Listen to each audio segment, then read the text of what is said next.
Привет, я Миха, и на данный момент я являюсь единственной надеждой российского кинематографа. Я постою. Итак, я с друзьями снял фильм, настоящее полнометражное кино под названием «Ветки», и скоро я выложу его для просмотра в интернет. Я снял его без какой-либо финансовой поддержки, без продюсеров и без студий, на свои собственные деньги, на сумму в 300 тысяч рублей.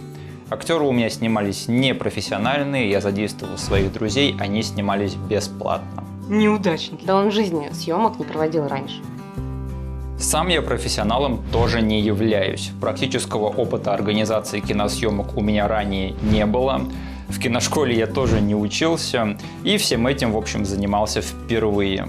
Все деньги из бюджета пошли на оплату аппаратуры, инвентаря, локаций и еды. Снимали мы прошлым летом на протяжении 4 месяцев. Собственно, результат наших усилий вы скоро сможете оценить сами. А пока мне бы хотелось поделиться опытом создания безбюджетного, независимого, самоспродюсированного фильма. С теми, кому это было бы интересно, потому что, если честно, мой фильм появился на свет только благодаря тому, что другие люди делились подобным опытом со мной. Катастрофа, погода – это та еще тварь. Неужели я опять всех подведу? И я сделаю это на протяжении следующих нескольких недель в серии видео под названием «Современный независимый российский кинорежиссер. Путь Михаила».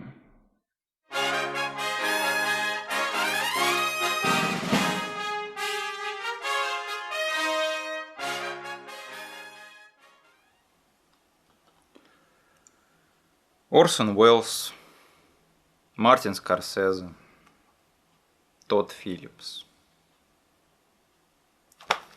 Великие режиссеры. А способен ли кто-то из них написать сценарий к великому фильму? Вот я способен. И сегодня я расскажу вам, как я это сделал.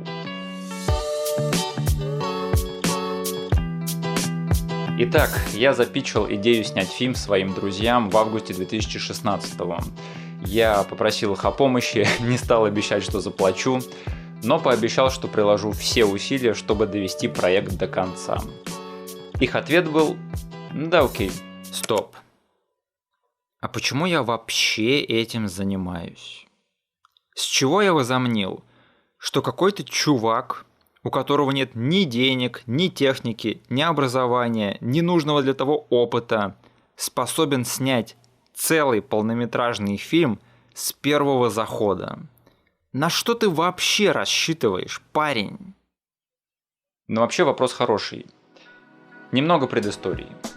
В 2016 году я наконец-то окончил универ и не имел абсолютно никакого желания идти работать по специальности. Поэтому я решил, что прежде чем я неизбежно прогнусь под грузом взрослой жизни, женюсь, заведу детей и разведусь, я дам себе одну последнюю попытку осуществить давнюю детскую мечту стать режиссером кино. Незадолго до этого я стал поклонником жанра современных независимых хорроров и триллеров, которые в свое время снимали такие люди, как Адам Вингард, Ти Уэст и Джереми Солнье.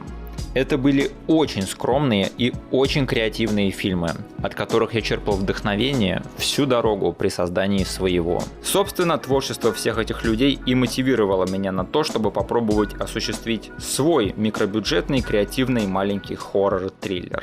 Так что, как видите, этот проект стал результатом тщеславия, скуки и жажды внимания, денег и карьеры. Но, думаю, моей главной целью все-таки было накопление опыта. Я хотел швырнуть себя в этот океан кинопроизводства и посмотреть, смогу ли я выплыть.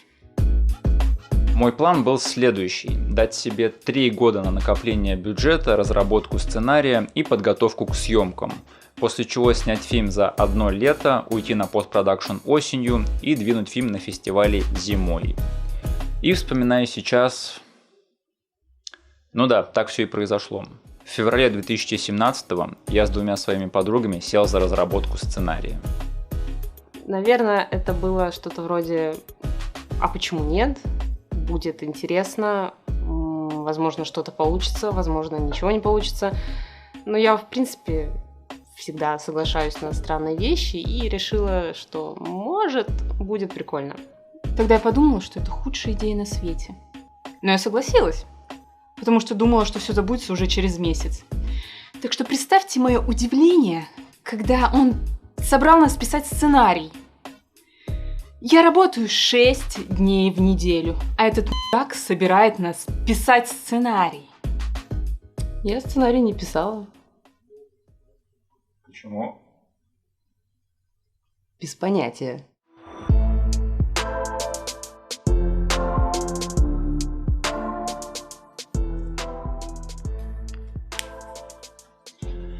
Мое видение фильма заключалось в том, чтобы написать его под своих друзей, задействовать их в главных ролях и использовать их естественную дружескую химию. Да он хотел бесплатных актеров. Да кто это монтирует? Короче, сначала Миха планировал исполнить все роли сам, но я его отговорила. В качестве основы для сценария я решил использовать сюжетную завязку, которую придумал еще несколько лет назад. Про группу друзей, которые собираются отдохнуть на даче, и с ними начинает происходить какая-то непонятная дичь. Это самое оригинальное, что слышала в своей жизни. Я думаю, эта сюжетная завязка и правда может кому-то показаться знакомой, потому что с нее начинались карьеры многих известных режиссеров. Например, Сэма Рэйми и многих других. Мы собирались на протяжении всего 2017 года, чтобы вместе разрабатывать последовательность событий, проработку персонажей и развитие сюжета. Выглядело это примерно следующим образом. Мы собирались у меня дома раз в месяц, все вместе строили сценарий на несколько событий вперед, и я отпускал их домой, чтобы они проработали диалоги и нюансы. Миха нас направлял, говорил, что он хочет, чтобы получилось в итоге, как он видит сцену, но давал нам полный карт-бланш писать, что мы хотим, что мы вообще любые детали туда добавлять, все, что мы хотим. Естественно, он просто что-то мог докидывать в процессе, но у нас была свобода. И эмоции, что произошло, как это шоу, сплошной такой текст. Миха нам не запрещал это все равно описывать, потому что нам так было проще и привычнее. Таким образом, к концу года у нас был разработан не только аутлайн, но и целый черновой вариант сценария. В общем, это было правда интересно. Мы друг друга подкрепляли, то есть у Ани была какая-то идея, я могла ее описать, у меня была какая-то идея, ее описывала Аня. То есть мы реально вместе работали, и для меня именно с Аней уже был у нас такой опыт, мы уже писали с ней вместе, но тут прям надо было обязательно написать. Не было такого, что мы просто можем обсуждать бесконечно идею и когда-нибудь, может быть, ее написать. Мы с Лерой говорили, что работаем над сценарием целый месяц, а потом написали все за один вечер, что довольно логично, учитывая, что он все переписал. В итоге, уже по первой версии сценария было понятно, что за фильм нам в итоге предстоит снять. Фильм происходил в течение одних суток, 95% всего действия происходит на одной даче. Задействованы будут 3 главных актрисы и 1 второплановая. По жанру фильм получался комедийным триллером. Лера бы сыграла дерзкую готессу Диану. Для Ани мы написали строгую работягу Наташу, а Саша должна была вписаться в образ тихони Ани. То есть Аня играет Наташу, а Саша Аню. Аню в фильме, а не из реальной жизни. Аня играет Наташу. В фильме. Из реальной жизни. Разобрались. Я, кстати, вообще не помню, когда Миха сказал, что он хочет, чтобы мы снимались именно, чтобы я, Аня и Саша играли что-то, кого-то в фильме. Я не помню, как он нам это преподнес. Но я помню, что мы все дружно сомневались в удачности затеи этой. Но согласились же в итоге. В феврале 2018-го я наконец смог сесть за сценарий вплотную в одиночку. Мне предстояло написать и утвердить финальный вариант сценария со всеми проработанными диалогами. На это у меня ушел месяц. В другой ситуации это, наверное, было бы больнее. Как-то ощущалось так прям совсем уж по сердцу.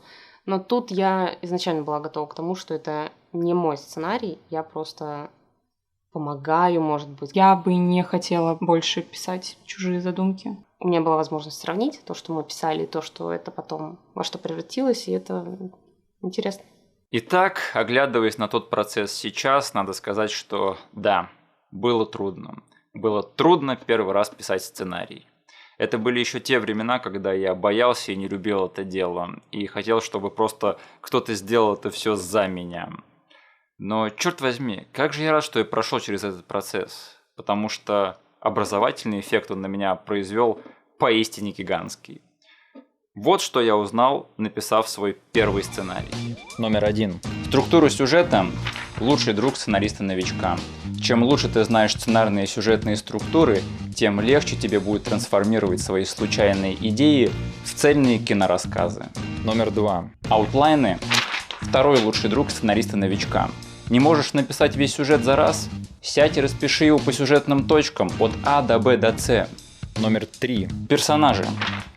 Пишите многогранных, многослойных, противоречивых персонажей. Чем богаче и ярче будут ваши персонажи по характеру, тем больше они будут толкать повествование сами, делая за вас вашу работу. Номер 4. Диалоги писать трудно. Но не так трудно, если точно знаешь смысл и значение сцены, для которой их пишешь.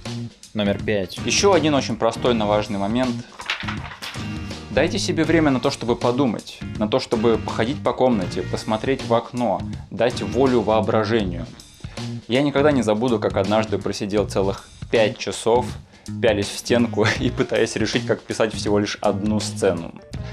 Такие моменты бесят, но они необходимы. Главное, помните, что все это не зря, и это время тоже считается за написание сценария. Номер 6. Ну и, конечно же, работайте с другими. Сотрудничайте, набирайте себе партнеров или даже целые сценарные команды, особенно если занимаетесь всем этим впервые. Одна голова хорошо, но чем больше, тем лучше. Я вот, например, очень рад, что заручился поддержкой друзей, потому что мы не только держали друг друга в тонусе, но и черпали друг от друга креативные силы. В партнеры я советую набирать тех людей, с которыми вы сходитесь во вкусе, но которые будут способны привнести свою уникальную перспективу. Вот представьте, например, если бы я сел в одиночку писать сценарий про 3 девушек в центре сюжета. Я знаю финальный результат, и я очень рад, что заручился поддержкой девушек. Данный нам Мишей план помог, естественно, сконцентрироваться больше и, получается, выдать то, что он хотел. Я думаю, Миха хорошо справился с тем, чтобы провести нас прям по написанию сценария и сопровождал нас, но при этом не сидел над нами постоянно, типа, ну что, написали? Ну где мой лист? Ну что, где, когда? Не было такого, не было давления. Процесс написания веток не только научил меня не бояться сценарной деятельности, но также заставил меня полюбить ее. И с тех пор мне стало намного легче подходить к данному делу. Итак, малобюджетная жанровая картина, чье действие почти полностью происходит в одной локации на протяжении одних суток. Я думаю, эти тропы уже сложились в определенный архетип. И старина Миха Владимиров... Кто? Я, Миха Владимиров. В общем, меня будоражила идея сделать свой вклад в ряды подобных картин. Также я большой поклонник фильмов, которые не только ловко управляются с гармоничной структурой жанрового кино, но и которые умело ставят их правила и каноны с ног на голову, такие как «Гость», «Крик» и «Ты следующий».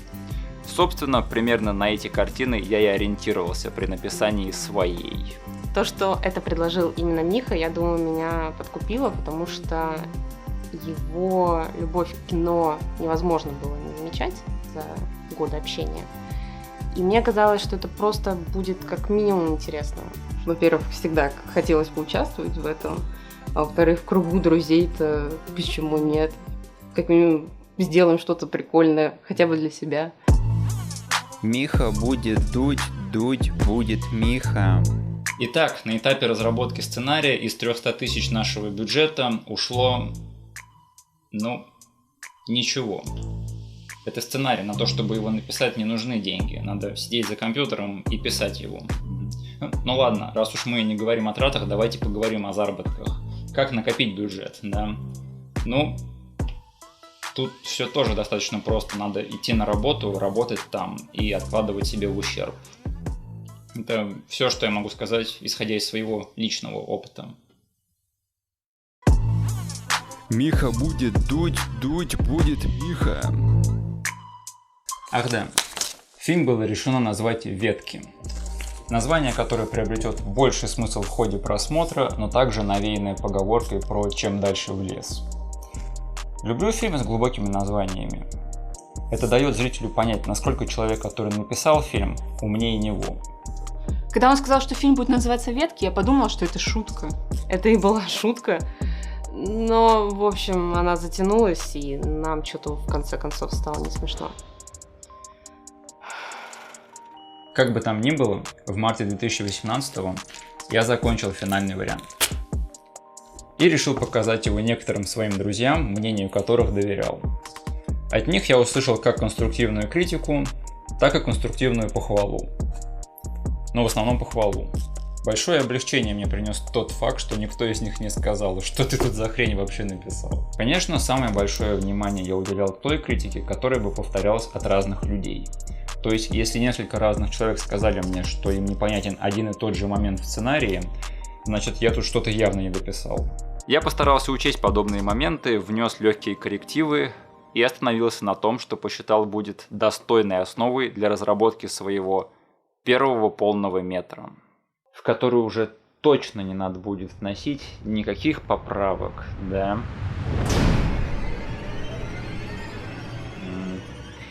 Финальный вариант 100%. Никогда и никаких поправок вносить не надо будет. Вот, есть финальный вариант. Зачем его дописывать? Он и так нормальный, да? Мой бог, я был неправ. Итак, ты хочешь снять кино? Человек снимает фильм без денег, это как-то странно. Мне хочется перестать рассказывать об этом на весь интернет. Я сомневаюсь, что он вообще до этого камеру в руках держал. Мне придется сломать свое видение. Вообще энтузиазм, честно говоря, падал. Как-то так, не снять фильм, который ты уже придумал. Все это вообще бессмысленно. Зачем Миха это задумал? Не хотите пропустить следующий эпизод или выход фильма «Ветки»? Подписывайтесь на канал и на его твиттер. Ссылки где-то близко, я верю. Палец вверх тоже бы не помешал. I'm bigger than my body. I'm bigger than this world. Блин, теперь все так круто, мне нужно играть, хотя это обычное интервью. Ты должна сказать в первую очередь в конце написано. После этого мне дадут паспорт. Так, давай сначала сделаем все запланированные реплики, а потом... О, скажи типа... Вы не против, если я эту дверь прикрою на 10 минут? Закрывай, закрывай.